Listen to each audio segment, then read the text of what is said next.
Okay, so basically, we're talking about the darker side of photosynthesis. First, as I mentioned, that there is only one light reaction, or rather two light reactions. So the only reaction that is a light reaction is the charge separation on photosystem 2 and photosystem 1. That's the only light reaction. Everything is dark reaction. So we already talked about the dark reactions that lead to the formation of NADPH, the reducing power.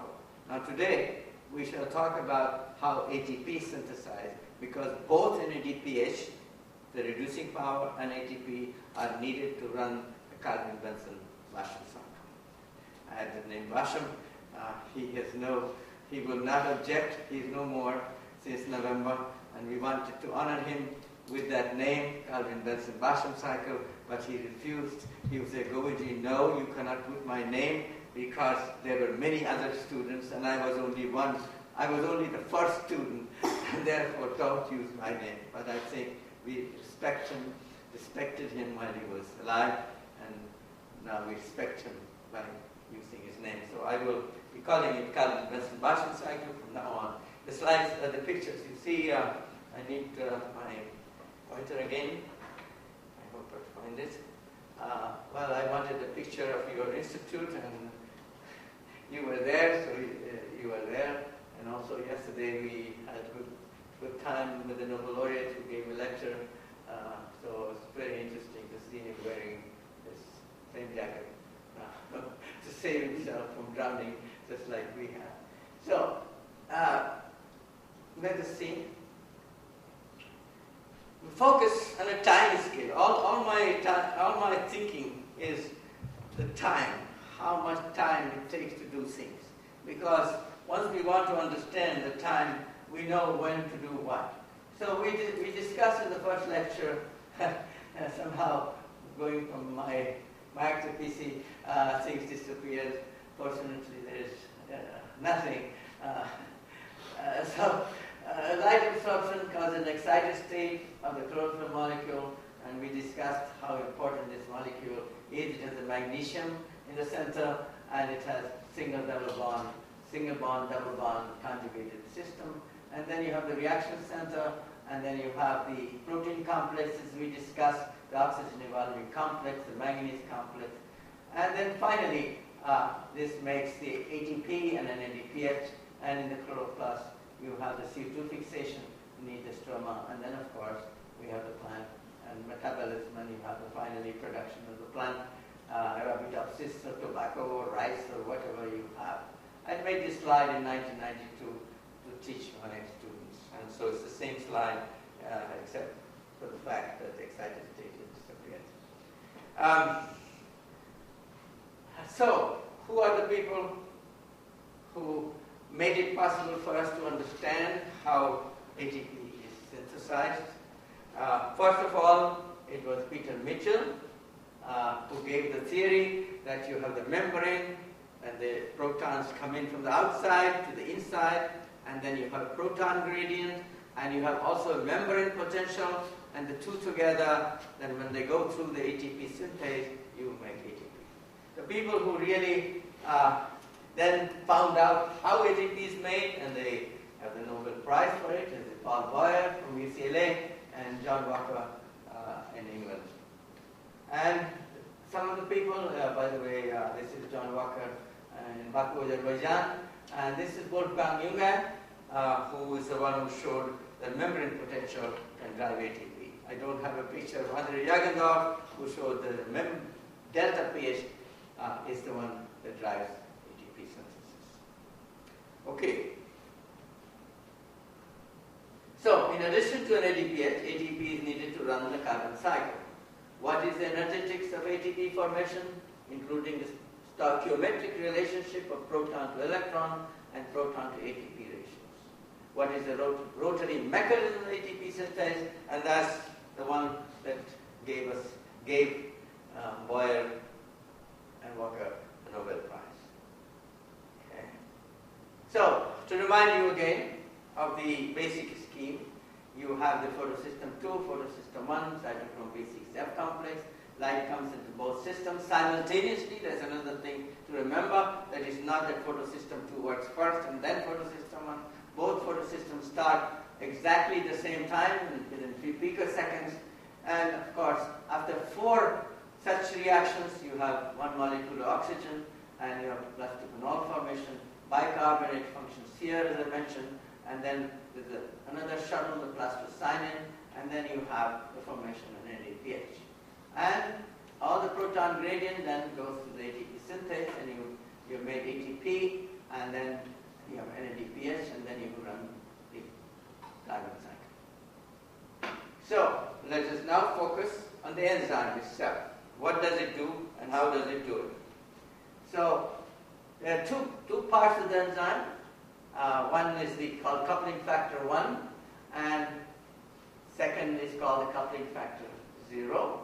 And when the proton gradient goes from this side to the positive side, the P side, positive side to the N side, the negative side, then you have the ATP synthesis. If it runs in reverse, that is, the protons coming from this side to this side, then ATP hydrolysis. So all enzymes are reversible. It just so happens that the chloroplast enzyme mostly works for the synthesis, and in mitochondria you have both, more bidirectional. So when the electrochemical proton potential is energetically favorable, CF1, CF0 couples ATP synthesis, the spontaneous proton flux, toward the stromal side of the membrane where CF1 protrudes. Now, the title of my whole series is questions that you ask the question that you were afraid to ask, because these are very basic, simple questions that I'm trying to answer. So somebody may ask, why call it F1 and why call it F0? Many people just read the literature and know a clue. F1 because it's the fraction 1 protein that came first, so we call it F1. Why F0? It's not because it's before 1, it's because it's oligomycin sensitive component. So when they discovered it, they found it was sensitive to oligomycin, so they call it F0, oligomycin sensitive component. So that's how the names came about. Now if there is insufficient delta pH and or delta psi, which is the membrane potential, to drive the forward reaction, ATP hydrolysis is favored. But CF1 is a latent ATPase, largely preventing the reverse reaction. If CF1 is removed, the thylakoid vesicle containing CF0 become leaky to protons.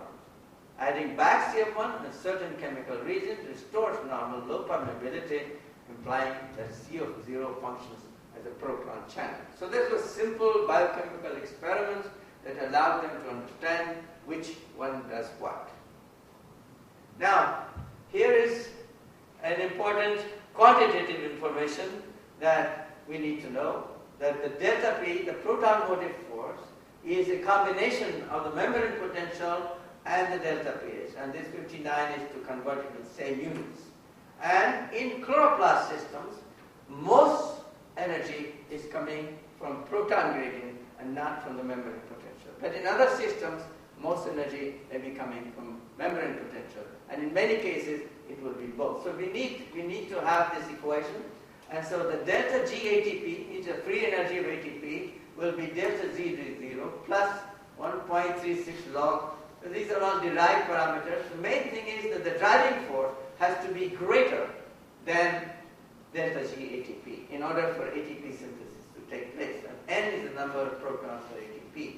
So therefore, many systems will have more protons, and therefore they can have more easily make ATP than those systems which have less proton gradient. If you are running the Q cycle in the cytochrome, you will have more protons, and therefore more ATP can be made. So now let us look at the enzyme, and I repeat myself as usual. There are 2 parts of the enzyme, as they said. Both the Nobel laureates agreed on that, and many more people. That there's a rotor, which means that the one that rotates, and there's a stator, the one that stays fixed. So there are 2 types of systems here, and the rotor consists of the ring of 14 subunits and the C subunit in the CF0. These are the 14 subunits that make up the rotor, plus the internal CF1 stalk, made up of, and it has alpha, beta, and gamma subunits. gamma and epsilon make up the stock for the rotor. Now, if they're clockwise, it functions. This is for hydrolysis, and it moves counterclockwise for synthesis. Any problem, which side, like right or left? This is like a story of what I say surgery. Go to a doctor and he takes your wrong hand, cuts it all around. So you can imagine that it's very important to know which side does what. So now the question comes: well, is this constant? Is it these rotor units and stator units, are they there in all systems the same amount? The answer is no. But at the same time, we have to know that if we are going to do any genetic engineering to improve this, we have to know that everything is not controlled as one place. There's a chloroplast control and there's a nuclear control. And you have these different subunits, and it tells you the gene location. Is it the alpha subunit is in chloroplast, and gamma subunit is in nucleus, and epsilon subunit is the nucleus coded, and so on and so forth. So all this information is available, and we now know which it belongs to the rotator or rotor, and which belongs to the stator, which means which is fixed and which rotates. So all this information is available for almost most systems. So this is the top view. There are 3 nucleotide binding catalytic sites. Only one is shown here. Located at alpha beta interfaces, but predominantly involving the residues of the beta subunit. Okay? Each of the 3 alpha subunits contains a tightly bound ATP, which are inactive in catalysis. So there are 3 binding sites, and Paul Boyer is the one who gave all these ideas of the binding sites of the enzyme. And his theory will be shown just now. So Boyer's name of fame, or the fame, why he became famous and got the Nobel Prize, is basically right in this scheme. So you have 3 beta subunits, a gamma subunit. There's a gamma subunit which is moving, and so you have ATP bound. Okay, let's say you can go either way. You can go hydrolysis or ATP synthesis, depending upon which direction you begin. And let's say you begin here, and let's say you have a hydrolysis event, then ADP and PI is made, and then the gamma subunit is flipping again, phosphate is released, and then ATP is released.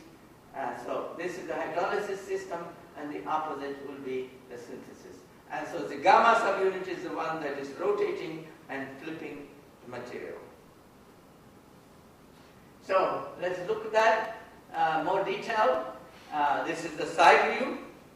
This is the side view of the enzyme. Oh, sorry, excuse me, I keep forgetting. That's the side view of the enzyme, and that's the base view of the enzyme.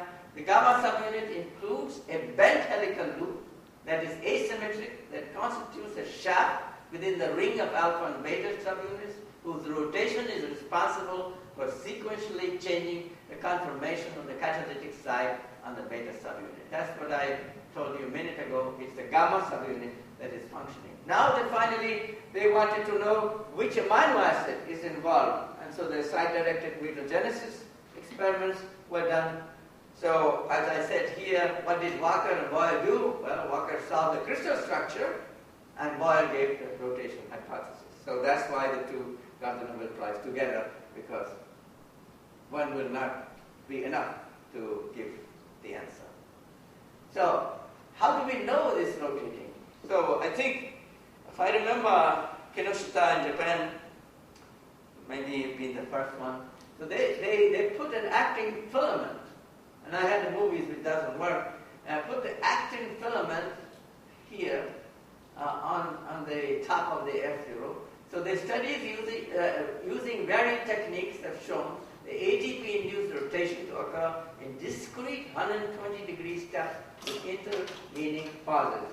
So the thing doesn't go, it's not a continuous thing, but it goes one click, click in steps. And this has been shown very clearly in many, many experiments. So these observation that each 120-degree step consists of 80 degrees and 40 degrees sub-steps with a brief intervening pause. These sub-steps have been correlated with particular stages of the reaction cycle. So we have a very detailed information on the functioning of this enzyme. So this is a plot to show the steps that they have discovered, the revolutions. They have measured it, and you can see that it goes in steps. Like that. Okay. So now we ask the question, is the C ring size the same in all organisms?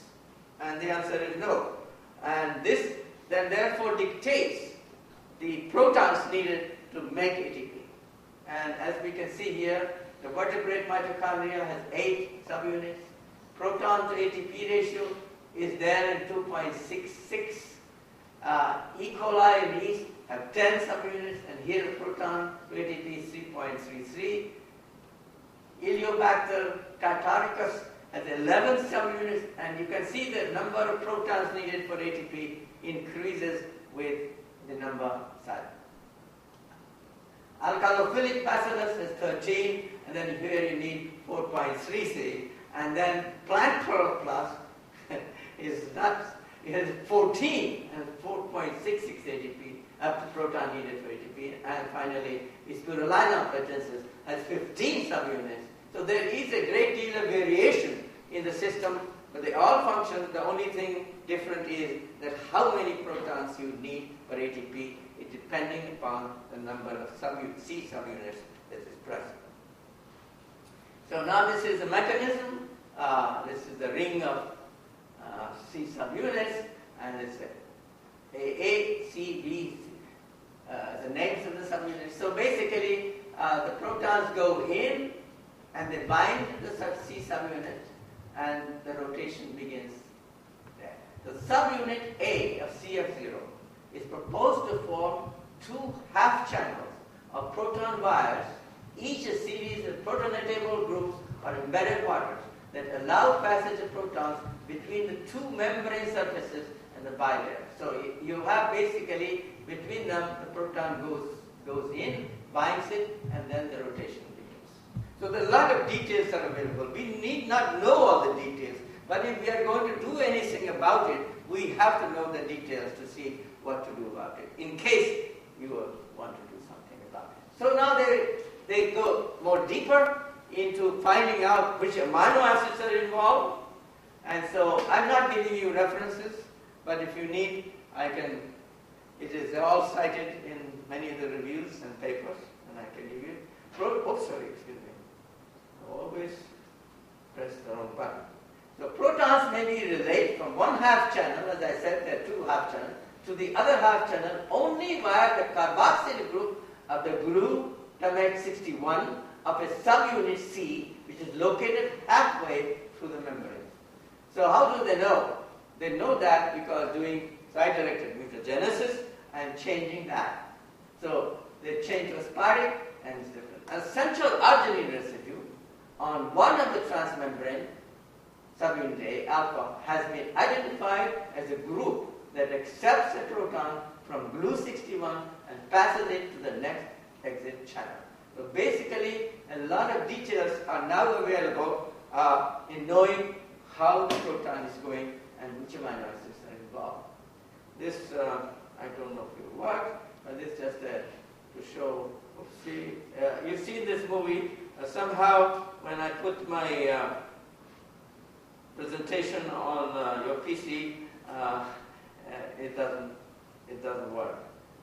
But you've seen this before I started the lecture, so I'm okay. I don't have to open my computer and do it again. So this is the ATP synthase functions as I showed you before. Now, who are the people who are working? There are a lot of people working on the ATP synthase in chloroplasts, and one of them is named Prof at Arizona State University, and he is the one who knows a lot about it, so if you're interested, you may have to contact this gentleman here. And these are the movies taken, they don't function on the PC from Walker's website. So open question that Wayne Frosch told me is, She said we still need complete structure of the holozyme of the chloroplast.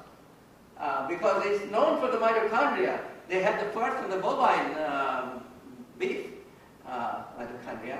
And so it's still not available. The interface between the subunits A is essential to understand how F0 works in chloroplast. So there still needs to be some research done.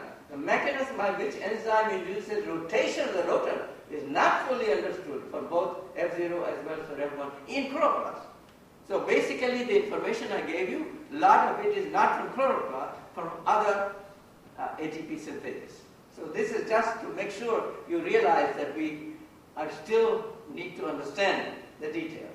How does this enzyme assemble in the membrane without collapsing the membrane potential? That is not quite understood. What is the evolutionary origin of these enzymes also being studied? So although the Paul Boyle's binding change hypothesis has been around for more than 50 years, the correlation between the tight and the loose catalytic sites to the conformation of these sites, the crystal structure is not known in most systems.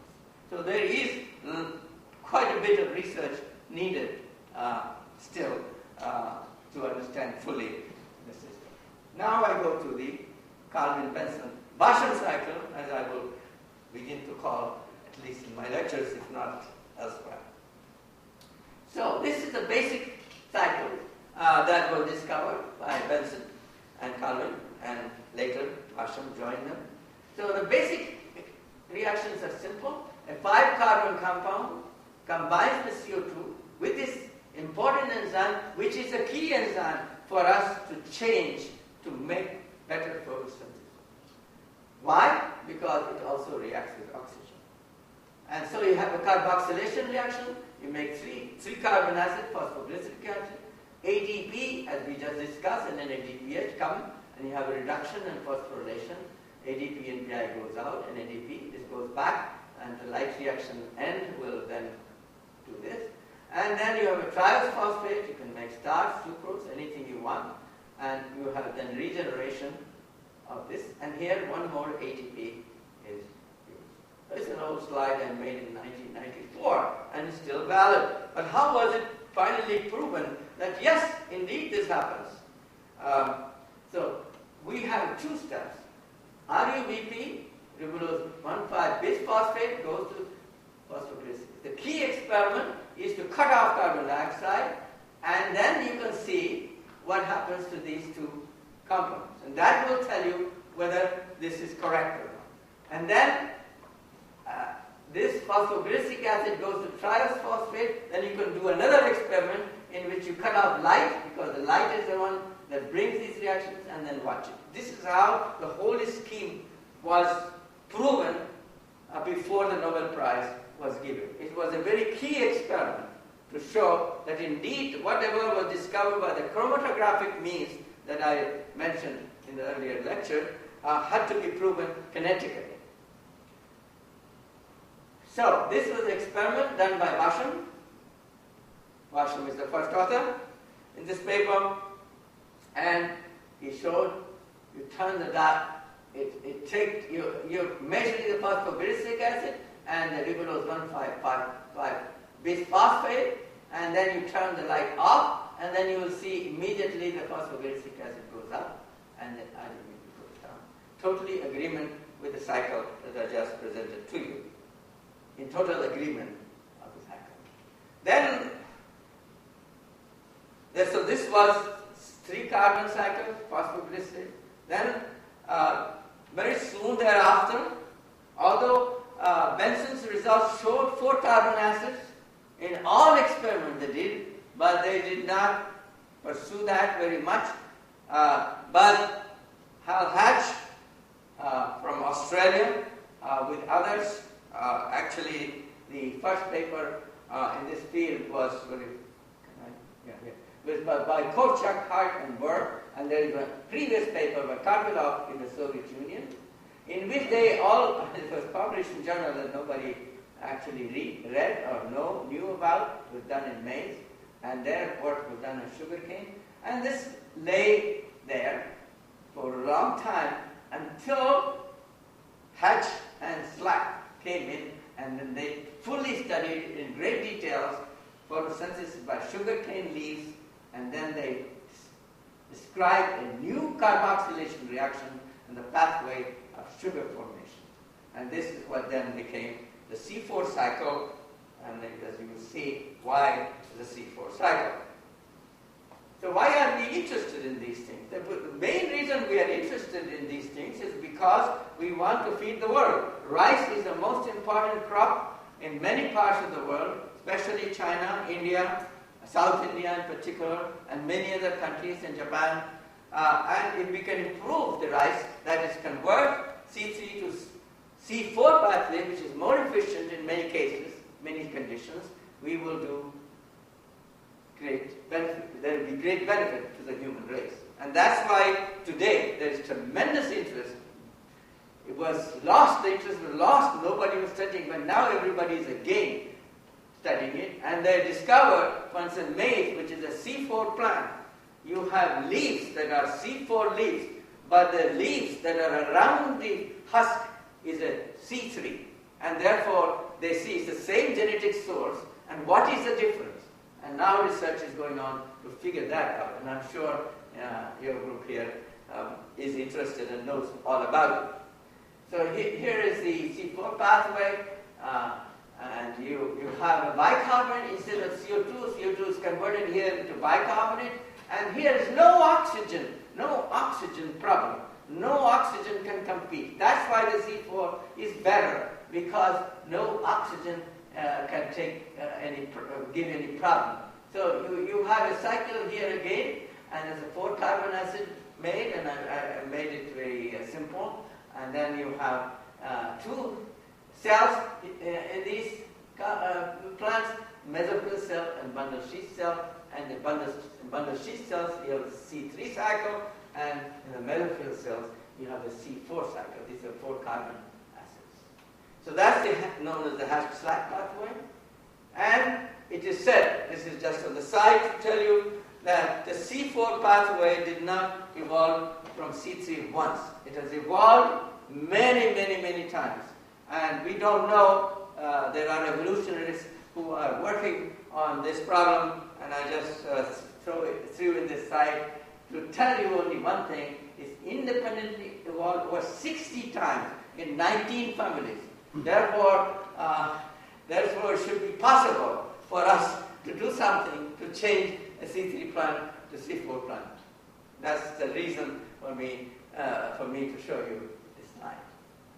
So this is the simplified scheme, and the importance of this slide is only to tell you that the C4 plants are running the Calvin-Benson Basham cycle.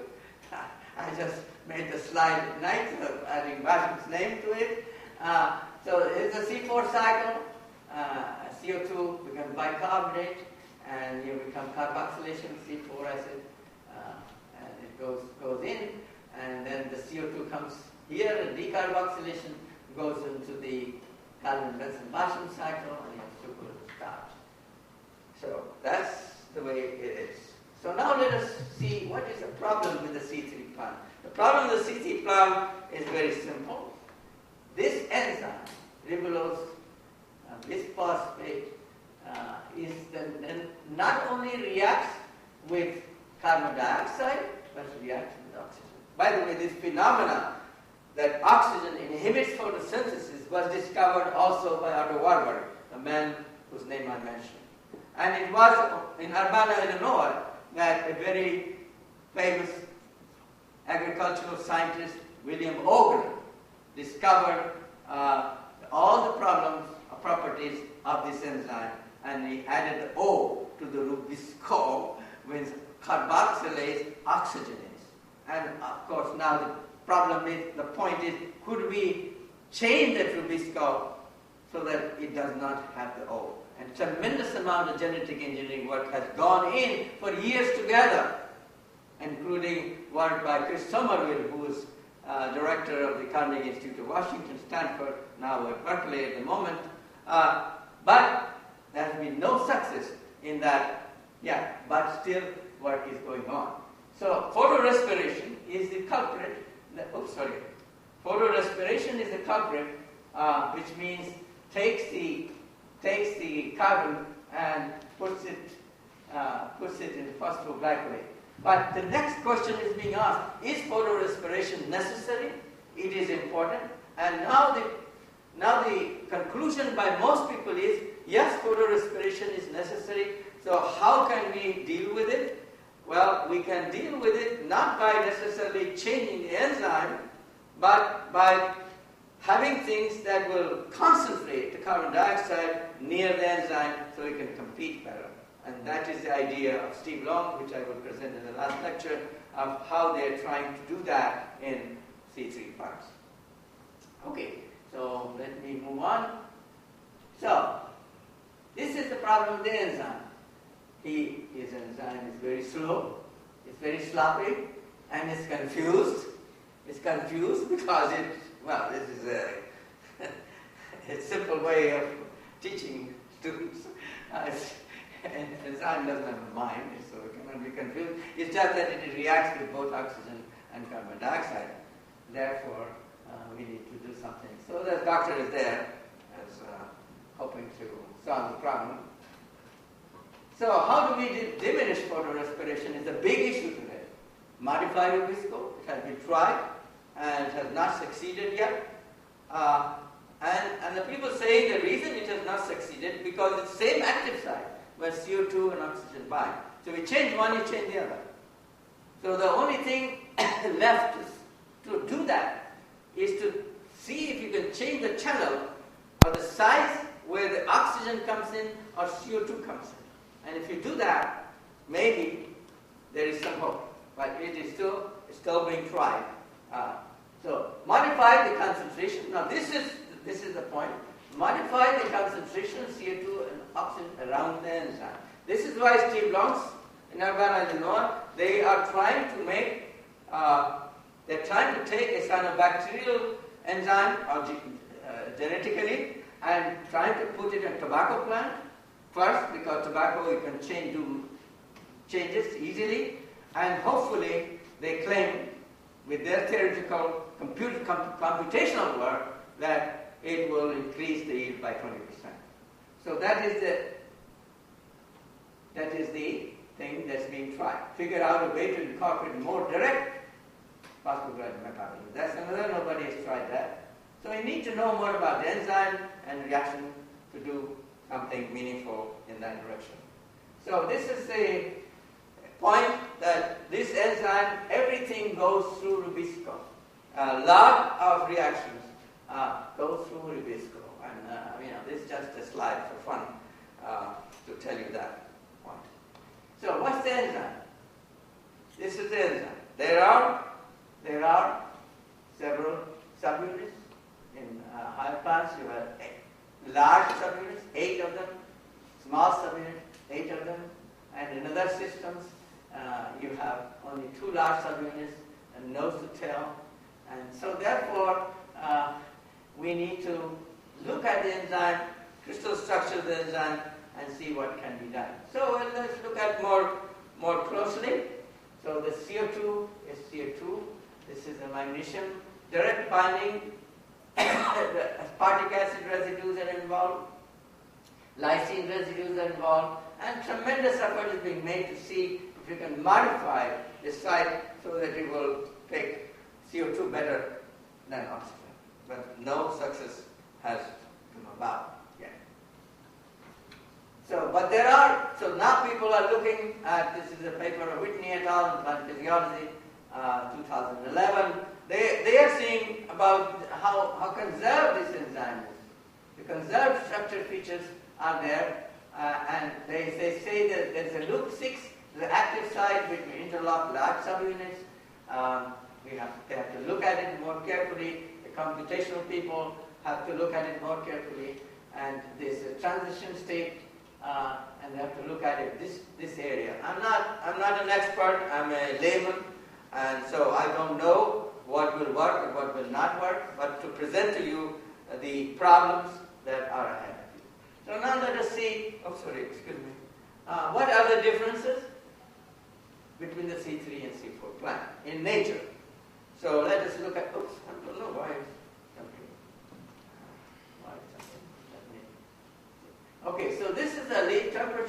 this is the photosynthetic rate, millimole of CO2 per meter square per second.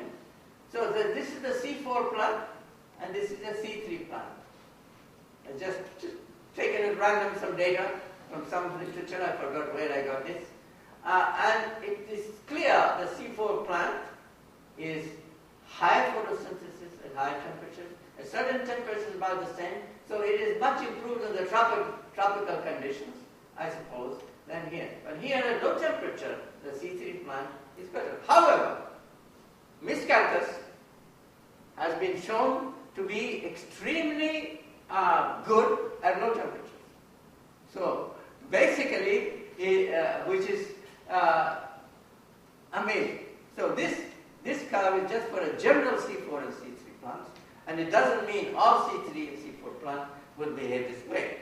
So we need to be sure that we have the data to look at in different systems. And here is another. Oops, sorry, I don't know why it jumps. Is another plot. The annual production in terms of tons of hectares per hectare, and this is a plot and the latitude from going from equator all the way north or south. So the C4 plant is at latitudes better, and about here, then you have C3 plant. So in order for us to be changing C3 to C4, we need to know where we are going to grow it and how we're going to grow it. So that's why this information is important. I don't know what's going on. Sorry. So if you measure the quantity, which means the number of CO2 fixed per absorbed photons, or Einstein, which is the most photons, as a function of CO2 concentration. And as a function, this I already showed you the left graph. So this is depending upon where and what is happening. So you can see the difference. The C4, whether it is 2% oxygen, 21% oxygen, you have the same quantum, whereas C3 plant at low oxygen, you have a higher quantum than C4, and 21% oxygen, you see that the quantum is lower in C3 plant at lower, but if you give more CO2, and even though oxygen is high, you have a higher rate. So all these information must be measured for each plant that you're going to try to change. It has to change. You have to change it if it is a benefit to you. Here's another plot. This is from Christine Foyer's review. And you can see that she has plotted the quantum yield of C3 plants at different parts per million. And so the point is that if you have, and here the C4 plant, C3 plants, here you can see changing the temperature does not affect the quantum yield on all three different types of plants that she has reviewed for you. Well, more than three: Atriplex, Thanodon, Euphoria, and Pascalon. And here you can see you have a definitely decrease in the quantum yield with temperature in C3 plants. So basically, C3 plants in general are better, and therefore it's good, most likely, to make rice in C4 plant. That's the. So this is good old maize, and as I already mentioned to you, that the leaves around the husk are C3 leaves, and around other leaves are C4 leaves. Therefore, there is genetic information on the same plant to see and learn how you can change it. And that's being done in Germany and in Europe in several laboratories. I'm sure you know better than I do. So, yes, we have the food. That was the idea of how plants make food. And the food, of course, is different types. Sucrose is here in this case. And this is a slide to make the point I've been making all along. And that is, if you look at the who is the first in terms of production, maize gets the first prize, wheat, rice, third prize, soybean, fourth prize.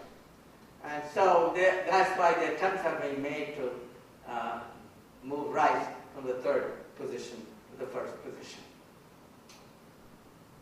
So you change Rubisco, we talked about this a moment ago, increase in temperature, you have photorespiration, increase in CO2, and photosynthesis. This is a simple summary of what I've been saying. But the other thing is, we need to recognize the fact that there are bundle sheath cells and mesophyll cells. And one of the internet sites has this discussion, and I pull this out. Calvin-Benson cycle occurs in both C4 and C3 plants. So why do C3 plants photorespire and C plants don't? C4 PET carboxy is not bifunctional and this is the answer, uses bicarbonate as a source of CO2, unlike RUBP, which uses both oxygen and CO2. There is a CO2 concentrating mechanism in bundle sheath cells, which is not there. So we have to know these details in order to make changes. There is a lack of thylakoid bundles in C4 plants. Bundle sheath chloroplasts only have photosystem 1, and so only have cyclic electron transfer. This leads to decreasing oxygen partial pressure, and so no photorespiration. So all these things have to be considered when you are trying to make something better. And finally, we cannot forget the fact that we are in a system where you have chloroplasts, the peroxisome, and your mitochondria, and it is the interrelationship that must be remembered to make any changes. So what other things can we get from the Calvin-Benson cycle or Calvin-Benson-Barsham cycle? Tom Sharkey and many others today are trying to make the plants give you different products of food. They can make isoprenoids, they can make starch, sucrose we know, shikimate, thiamine nucleotides, and many biopharmaceuticals. So therefore, the genetic engineering today is being used to see that you don't only make food as such, as the title of my seminar lecture is, but other things. And today, it has been shown, the real success story was published, I don't know if it's still correct or not, that you can transfer E. coli genes into Arabidopsis, and I'm sure maybe your group is doing that, I don't know. And so there is a hope, there is a big hope to use all the information that we have before us to increase our life. And I try to be faster today than other days. It's very simple because it's not my field. I have not done any research in this field, so I'm trying to be a journalist, a simple-minded student, talking to students or teachers in the field. So basically, I dedicate this talk to my friend Andy Benson, who should have stayed in the field and shared the Nobel Prize. He was born September 24, 1917, and by giving you a lecture today on this, I say, Andy, happy 96th birthday to you very soon. So when I return to US, I'm going to telephone him and perhaps send him the slide.